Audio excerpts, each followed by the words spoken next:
Late on a moonless evening, a small, fog-shrouded village lay silent. Only the distant hoot of an owl punctured the stillness. The air was thick, almost choking, as if the world itself were holding its breath.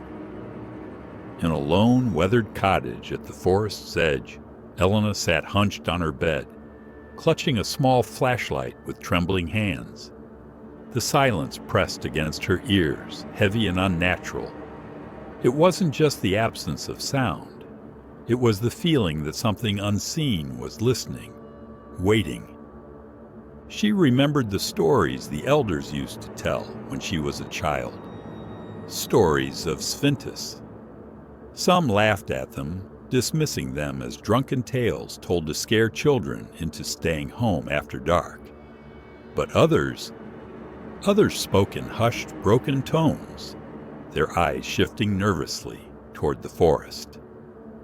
They said Svintus was no ordinary beast, a shadow in the shape of a pig, but stretched and twisted by something unholy.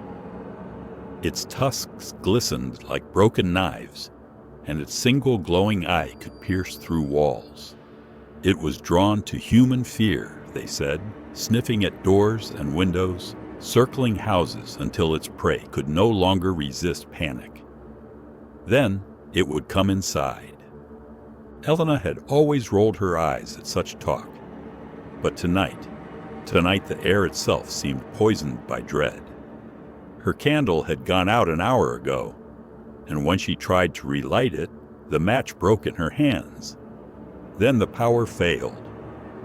The house was swallowed in suffocating blackness, broken only by the faint beam of her flickering flashlight.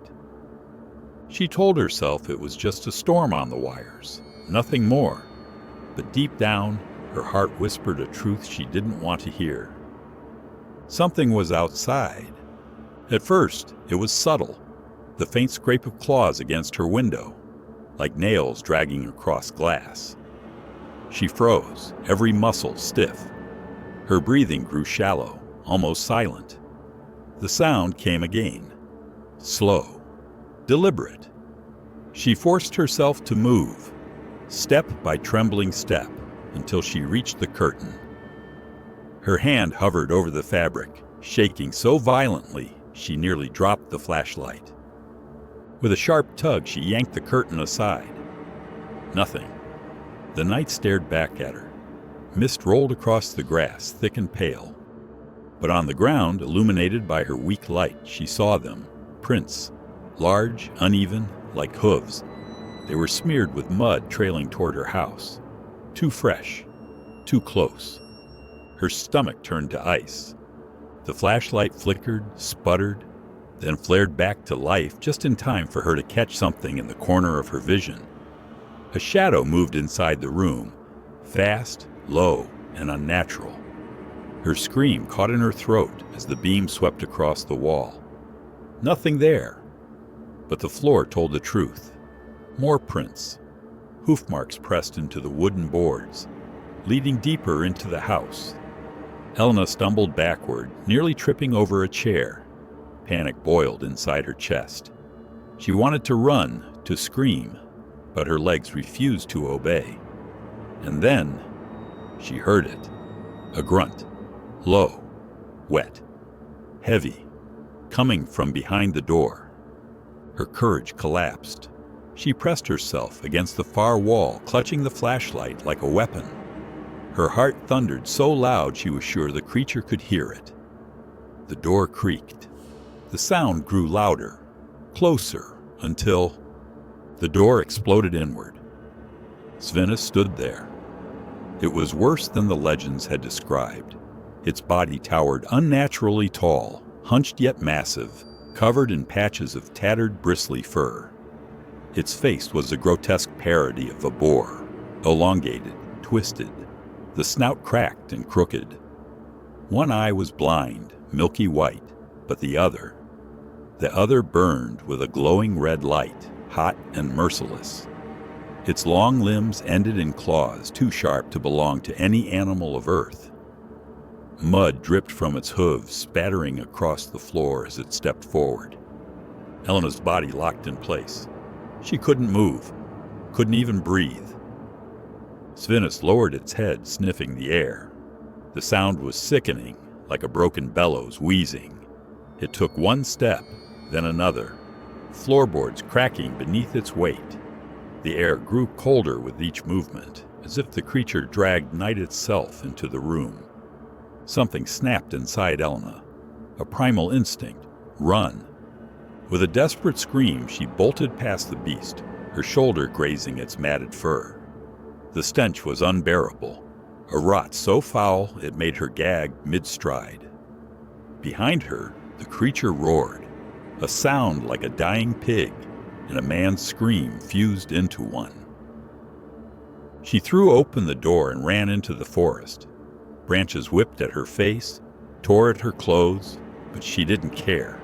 All she knew was movement, escape, survival. Behind her, Svintus followed. Its hooves pounded the earth like thunder, its guttural grunts growing closer with every step.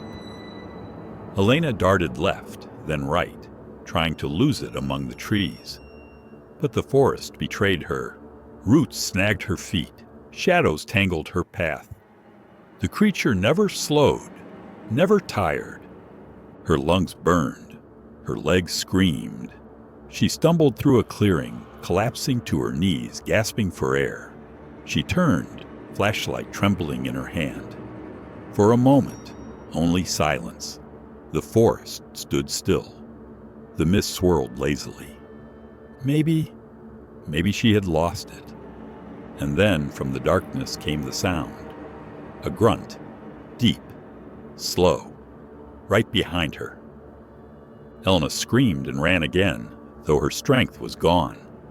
She didn't know how long she fled. Minutes? Hours? Time twisted into a blur of panic and shadows. Finally, as the blackness of night began to fade, a faint light touched the sky. Dawn.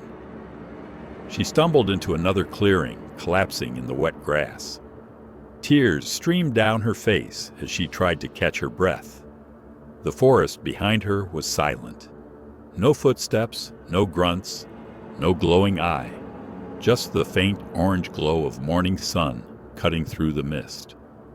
Elena lay there, trembling, her body broken by exhaustion.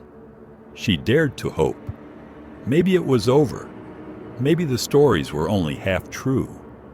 But when she lifted her head, she saw them. Hoofprints, fresh, pressed deep into the mud beside her.